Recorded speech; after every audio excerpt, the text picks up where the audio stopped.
After a night of thunderstorms, Atlantic fritillary butterflies are out feeding on nectar. But they aren't the only hungry creatures out looking for a bite this morning. Yep, the North Woods in summer. Deer flies. Good part of it is not seeing anyone else out here in the woods, oddly. But I did just see a black bear.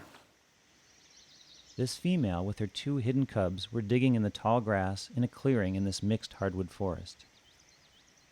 She conceived them last summer, and when they were born in midwinter in her den, they each were only 8 inches long and weighed less than 1 pound.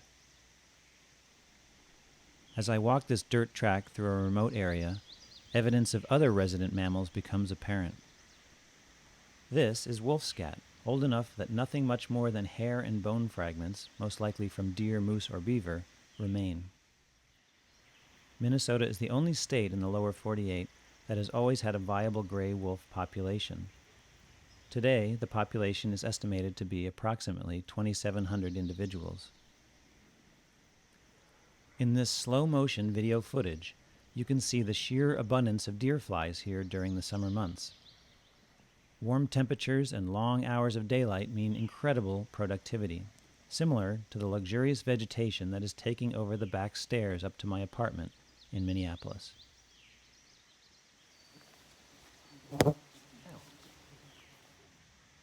This abundance is why migratory songbirds like this veery come north every summer from South America to feed and to raise their chicks.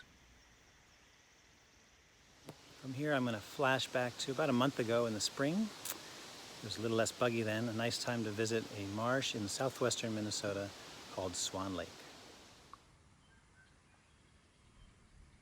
One of the best ways to see and experience Minnesota marshes is by getting out into one in a canoe, and that is exactly what I'm doing this morning. Before even getting into the boat, I am greeted by the familiar liquid conclave song of male red-winged blackbirds.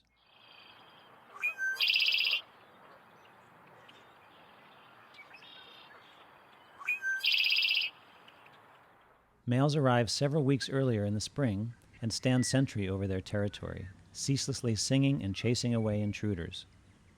Within that territory, they attract between 1 and, in extreme cases, a dozen females, each of which builds a nest, lays eggs, incubates, and does most of the feeding of the nestlings. All of this takes place hidden in the cattails. Cattails are frequently eaten by wetland mammals such as muskrats, which also use them to construct feeding platforms and dens. They dig burrows into banks with their front feet.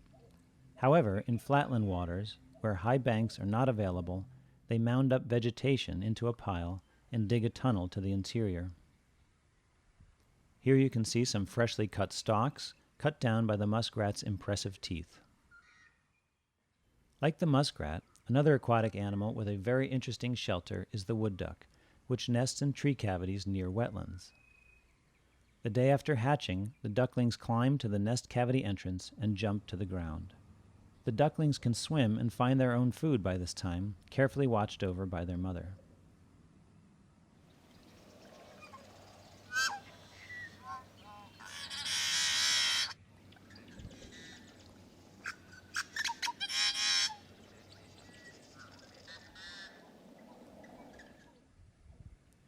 This raspy, gurgling buzz sounds more like a rusty door hinge than a bird singing to attract a mate.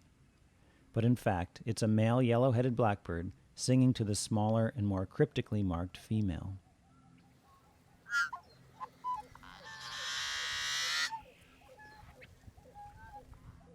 Unlike red-winged blackbirds, which gravitate to wetland fringes, yellowheads occupy habitat directly over standing water. Yellow-headed blackbirds feed by gleaning insects and seeds from plants and from the ground, and by snatching insects from the air, as seen here. The male yellow-headed blackbird defends a small territory and may attract up to 8 females to nest within his area. Females weave a nest from last year's dried vegetation, placing the structure between plant stems and over the water. Living in these same cattails is another bird, which will actually destroy blackbird eggs and nestlings, in addition to those of its own species, in an attempt to preserve food resources for itself. The marsh wren, fierce and boisterous at only 4 or 5 inches long, is often heard before seen. It clings to wetland vegetation with its tail cocked and legs splayed open. After choosing his territory, the male weaves up to 15 dome-shaped nests, lashing together cattails, grasses, or reeds. Each female, and there may be more than one, lines their nest with cattail down, feathers, and leaves, and lays her eggs and incubates them. Well, speaking of fierce, back to the present and the summer insects. Freezing water last episode, biting insects this time. What could be next? Stay tuned. Before I go, some very exciting news. The bald eagle nest near the lake by my apartment just fledged the first of the 2 chicks the pair has raised this year. As you can see, the little guy is a bit confused, waddling like a turkey through people's front yards. You'll notice these 2 huge ancient cottonwood trees towering above everything else. This is where the nest is. The clues of the presence of a family of eagles here range from the dropped fish littering the street below to the constant begging calls of the juveniles.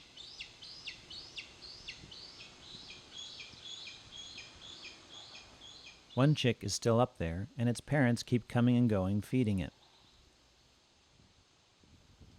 while the other, when I last saw it, was keeping cool under a small tree in someone's front yard. Good luck, little man.